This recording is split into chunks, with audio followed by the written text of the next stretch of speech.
قانونی چرا میگردونی؟ غیر قانونی چی؟ چرا موتر غیر قانونی میگردونی؟ ماذا؟ چرا موتر غیر قانونی میگردونی؟ ای بر پدرت لعنت. چرا موتر غیر قانونی میگردونی؟ برو. چی؟ بگی فیلم بگی. حالا لازم میکنی تو کی هستی؟ پیش کن زیا بیار کارت وکالت بیار که نمیدونی زیا در روزا ندادم. کارت درست کجاست؟ ندارم کارت زیری. بچه آمش از توریزم خودت شاید هستی سری کشترانایش شاید هستی اینجا بذار مرد نگاه کن که تو ما برای یک زنی رقم 100 هستی مرگ تا بخوای که کف زن خودم میگیری بر پدرت لعنت زن نمیبودی پدر نالت سگ برو مردم نگاه کن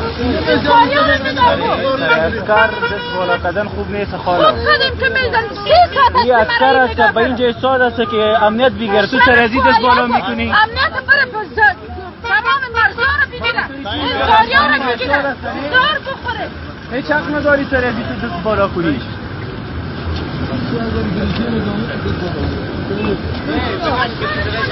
قماندان کل فیلم ها را گرفتیم دل جمع باشه فهمیدی؟ کی همینجا کلی موتر بگی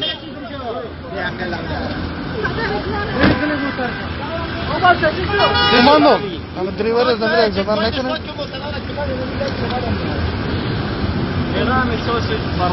همه کلی موتر شفی گیا بده